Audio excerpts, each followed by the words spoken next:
Hello everyone, welcome back to my channel. I am here to reveal my top 10 worst movies from the past year. Now, as we know, film is subjective, so I can pretty much guarantee that my list will not match up with yours, and that is perfectly fine. We all have different tastes. So if you want to share your top 10 worst movies down below, please feel free to do so. And I do want to mention really quickly that the majority of my list are horror films.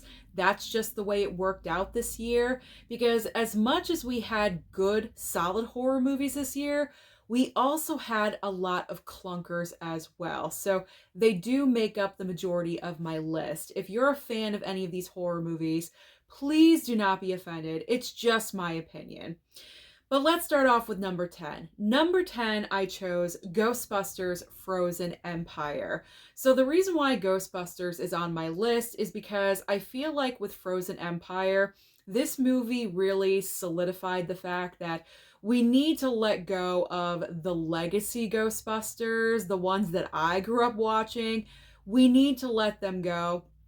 And if the franchise continues, which I think that is the plan, if we do continue moving forward with future films, we need to focus on different characters. I'm not even really sure I want to focus on the current new characters because, in my opinion, in this last movie, they really just weren't that great. I mean, Paul Rudd is funny and all, he is entertaining, I love him, but I'm not really sure he works in the Ghostbusters world. I feel like we should probably just like clean slate everything. They're probably not going to do that. They're probably going to follow the same family. I'm not really sure. I don't know if I'm down with that or not. But the main problem that I had with Ghostbusters Frozen Empire is that there were just too many subplots happening because we had so many characters. We had the old Ghostbusters, the new Ghostbusters, we had this random ghost that was floating around, then we had Kumail Nanjiani coming in, Patton Oswalt as a character. Like, there were so many different characters in this movie, and they were spread out all over the place during the entire course of the film, doing different things, talking with different people. It was just way too much. And also, the film is called Frozen Empire. Where was it?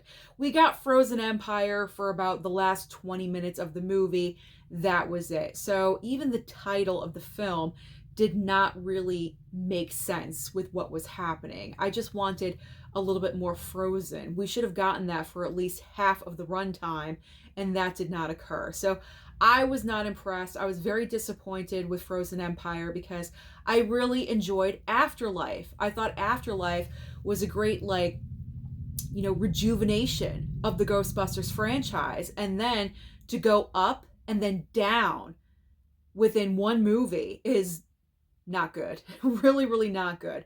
I'm not really sure if the problem was Jason Reitman was not the director of Frozen Empire. I know he was still like a producer and a writer, I believe, but he was not the director. He passed that over to someone else that he's very close to. But I feel like that's your father's legacy, and who knows it better more than you? So I feel like Jason Reitman should really go back to the director's chair if they are moving forward with the Ghostbusters franchise. So number 10, Ghostbusters Frozen Empire. Number 9, I'm putting Madam Web. So I have to put in a Sony Marvel movie from this past year. And the reason why it's Madam Web is because I haven't seen Venom 3 or Kraven the Hunter. So because of that, it's down to Madam Web. There really is no other choice. But Madam Web is not a good movie. It is the perfect example of horrible writing. It is so basic. The director of this film is severely inexperienced when it comes to movies. I think she had more experience in TV.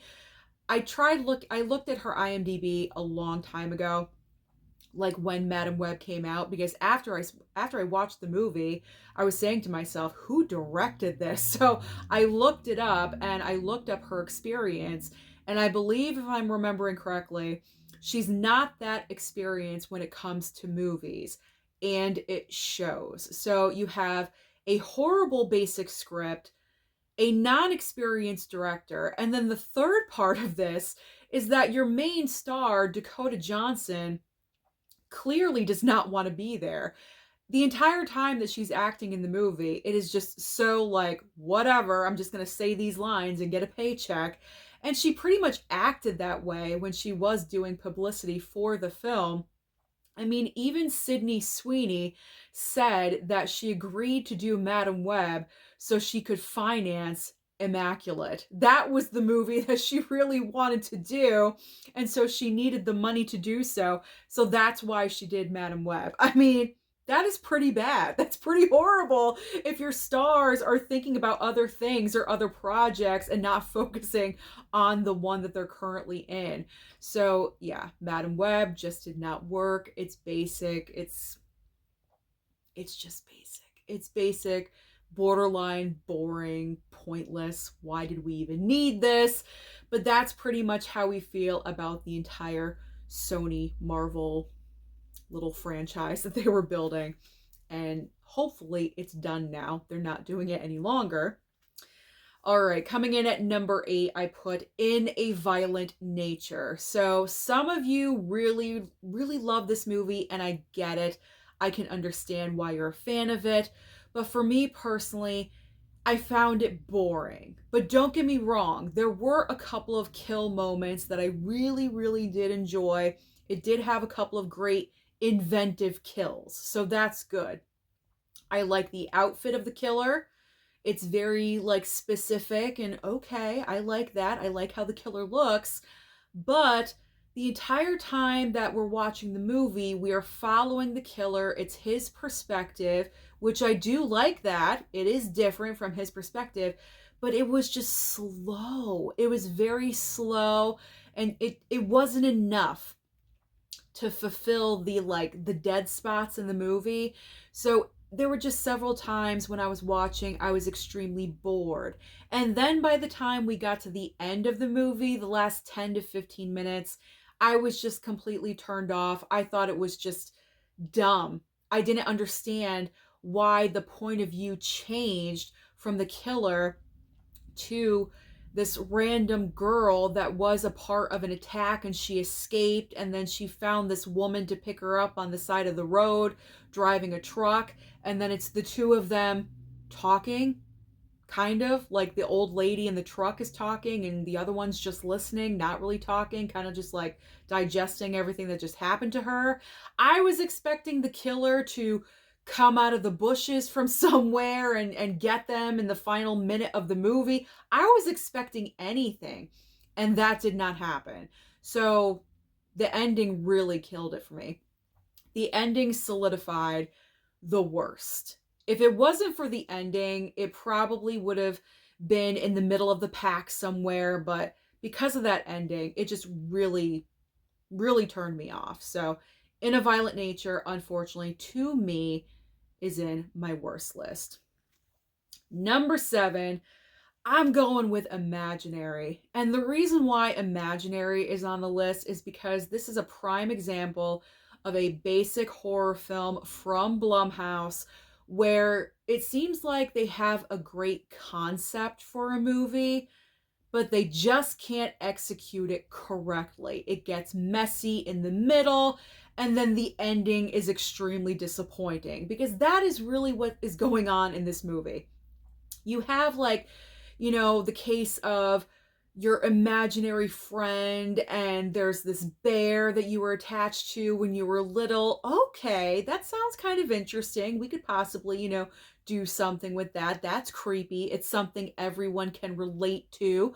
We all had, the plushie, the stuffed animal that we were attached to when we were little, or an imaginary friend, or they're combined into one.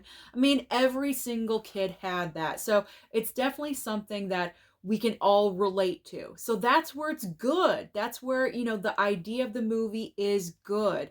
But then we get to the middle, and it's kind of just unmemorable. You really just don't really care about what's going on as the story is progressing. And then all I remember about the ending I was like, this is dumb. Really, really dumb ending. Kind of had multiple ending syndrome, and I just was not a fan. So, Imaginary was just, again, one of those movies from Blumhouse that they rush out extremely quickly because they want to make more money and they don't take the time to really hash out a story. And this is going to be another case on this list. Just wait until we get there. Now, moving on to number 6. And this one is extremely disappointing. If I was doing most disappointing movies of the year, I would have included Your Monster. Your Monster ends up at number 6 for me. I was so disappointed with this movie. I was actually really looking forward to it because I thought it was going to be in the vein of Lisa Frankenstein, because earlier this year Lisa Frankenstein came out. I really enjoyed that movie. I thought it was a lot of fun. And so when I saw the trailer for Your Monster, I thought it was going to be kind of like that, just a little bit. I mean, the entire concept of falling in love with a monster living in your closet, I mean, that's a little weird, but also interesting at the same time. My interest was piqued. And so when I saw that this movie was actually going to be in my theater, I was excited to go and see it. It has Melissa Barrera. I'm enjoying her lately, obviously from the Scream movies and Abigail earlier this year. So I was ready to watch her in another movie. And it definitely showcased her talent as far as her acting and also her singing. Very, very nice to see that range from her. However, I feel like the big problem with this movie is that it didn't really know what it wanted to be. And that falls onto the writer of the movie, because I wasn't sure if this was meant to be a rom-com. I wasn't sure if it was meant to be a musical or a revenge tale. It just seemed like it was all three wrapped into one, and it was kind of confusing. And then the very end of the movie, where they leave Melissa Barrera's character, you know it's not going to be good, but you don't know what happens to her. It just ends, it cuts off. So you kind of have to just use your own creative imagination, I guess, to figure out what's going to, I mean, it's not good. You kind of think, okay, this is what's going to happen, because it's not a good situation. If you saw the movie, you know exactly what I'm talking about.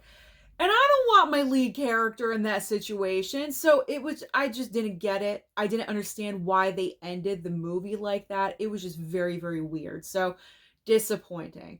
Very, very disappointing with Your Monster. We are halfway through. We are cruising through. Okay, landing at number 5, I chose Tarot. Tarot is, again, another movie. I don't think this was from Blumhouse, but it's also another horror film, kind of like Cookie Cutter, where it has like possibly a good idea, but the main problem with the movie is that it's extremely repetitive. You have a group of, I think, 8 friends that are at an Airbnb, and they discover, ooh, this random stack of tarot cards. Ooh, let's play with them. That's an idiotic idea. Okay, I would never want to mess around with any supernatural element when I'm stuck in an Airbnb out in the middle of nowhere. I mean, that is just the recipe for disaster. So I would not. I would have walked out. I would have gotten an Uber or driven my own car out of there. Like, I would not be staying around for that if everyone else wanted to play. So you know you're just in for a whole heck of a lot of problems playing with a deck of tarot cards. But what ends up happening is that all 8 of this friend group, they all start dying one after another. And that's the big problem with the movie, is that it's repetitive. It's the same thing over and over and over with different killers every single time. And that's it. So it's not very like suspenseful in any way, because if you saw the first couple of kills, okay, fine. But then when you get to like 3, 4, 5, 6, I mean, it's getting a little tiresome. So that was my huge problem with Tarot. It's a one-time watch. No need to pick it up or watch it ever again. Number 4, The Strangers Chapter 1. You knew this was landing on my list. I just did not enjoy this movie. Yeah, I picked it up on physical not once but twice because I forgot it was a Lionsgate movie, so I did have to pick up the Steelbook. So I feel like an idiot for that. But the reason why this movie is on my top 10 and in the top 5 is because it is a carbon copy of the original film. We don't need that if we have the original movie, but the basics of this film are shot for shot the original film. You have a couple, just like the original movie. They end up in a very, like, not abandoned, but isolated. There we go. An isolated cabin, Airbnb in the woods, just like the first movie. Not in the woods, but, an isolated house, very far away from people. So, okay, now we're 2 for 2. And then things start happening. The strangers start showing up and doing their nasty tricks and, doing what they do. Is Tamara here? All that stuff. We expect that from them because the strangers, that's their shtick, saying the Tamara thing and all that. We know that already. But then another commonality with this couple is that they make bad choices and dumb decisions, just like the first couple in the first movie. So this is a rinse and repeat of the first film, and it's just not necessary. I'm not really sure what chapters 2 and 3 are going to bring for us. I mean, if this is happening in every single movie, like, what is going on? Like, we need something different, something new. And what's really disappointing is that we're getting this trilogy from Renny Harlin. And Renny Harlin, he's kind of like Shyamalan. Like, you never know what you're gonna get. Is it gonna be good or is it gonna be bad? Because Renny Harlin is capable of directing great movies, but with this one, it was a major miss. So again, I'm not really sure what we're getting with chapters 2 and 3. Fingers crossed, hopefully they will be a little bit different from this first chapter and the original film. All right, now we are moving on to the top 3. Third place, whew, Trap. You knew Trap was landing on this list. I did an entire I hate this movie video about Trap. Again, from M. Night Shyamalan. We never know what we're going to get with this movie. And Trap was extremely disappointing. I was so disappointed with this film. I was excited for it. I thought it had a great concept. You have a great lead actor in the movie to take on this sinister role. You have Josh Hartnett.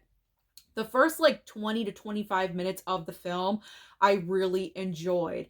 But after that, it turned into a movie of conveniences for Josh Hartnett's character.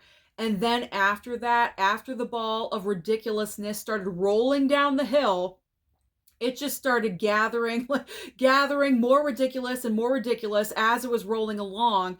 And it was just stupid. Multiple ending syndrome, 5 different endings in one movie. I'm not even kidding you.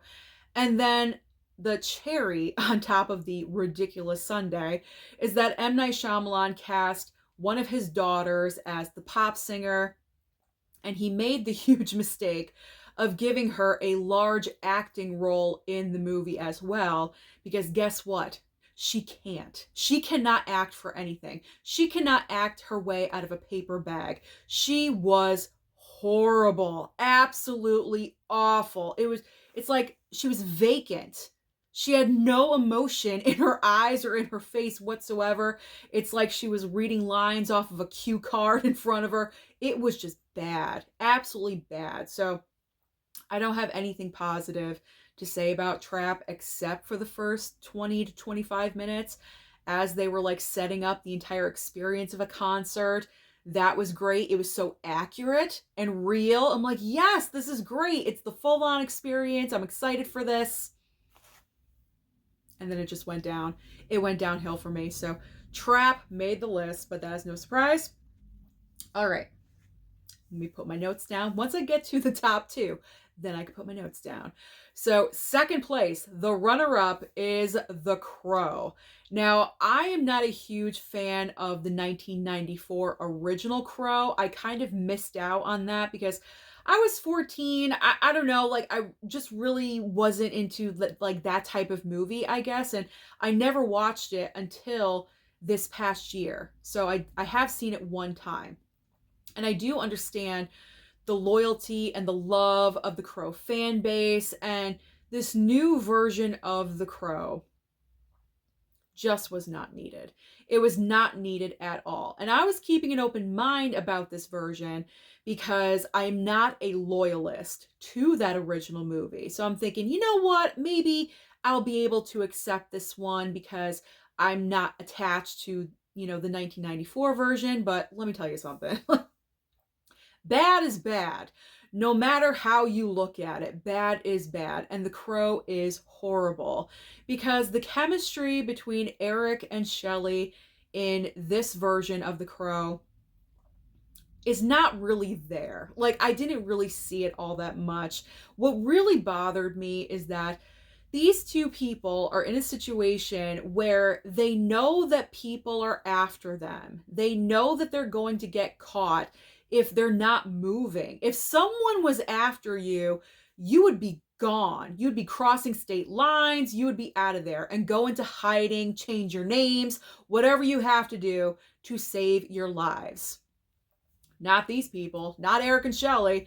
They're out partying at the club. They're going out. They're hanging out with friends. They're having sex in a friend's apartment all day. Like, they're just hanging out. Like, they don't even care. So that really bugged me. That really bothered me because it just didn't make sense. And that goes to who? The writer of the movie. So whoever wrote this movie just did a terrible job. Also, the fact that once things happen, and Eric turns into the Crow, and he's just going off and killing anyone and everyone. But those people had nothing to do with what happened to you and Shelley. So he's pretty much killing innocents, anyone that's around, and just like slaughtering people for like no reason. So that was horrible as well. Also, the fault of the screenwriter. The one positive thing I will say about The Crow is like the fighting scenes with Bill Skarsgård. Okay, that was kind of cool, but it's not enough to save the entire movie. Absolutely not. So it just was not needed. This was a remake, a readaptation. I don't know what you want to call it, but it just was not needed. We have the one from 1994. We are good. So the number one worst movie for me personally this entire year is another horror film from Blumhouse. It is actually the first horror film from the year. If you guys remember, it is Night Swim. That is right. Night Swim claims the number one spot because yet again, here is the case of this could be an interesting idea. We have a haunted pool situation. Now, you are kind of limited because, it's very similar to the Amityville Horror because you have the house in the Amityville Horror that is the structure that's causing all the chaos. And in this movie, it is a pool. They're both objects that can't move and can't come to get you, but they are taking you over, if that makes any sense. I mean, Wyatt Russell, who plays the father in the movie, clearly got that idea because he stole the performance from the Amityville Horror for his performance in Night Swim because it's just so clear. It's like he just put on Amityville Horror. He probably watched the remake with Ryan Reynolds and said, you know what? I'm going to do that exactly. It's a carbon copy performance that he stole for Night Swim. So I didn't really appreciate that. I felt like he could have done his own thing, so that was kind of suspect just a little bit. But I mean, just the basics of this film, because about halfway through the movie, after the family moves into the house and they start using the pool, a couple of instances start occurring that really don't make sense and they're kind of off the wall and weird. Anyone with two brain cells in their head would think, let's just not go in the pool and everything would be fine. But no, not this family.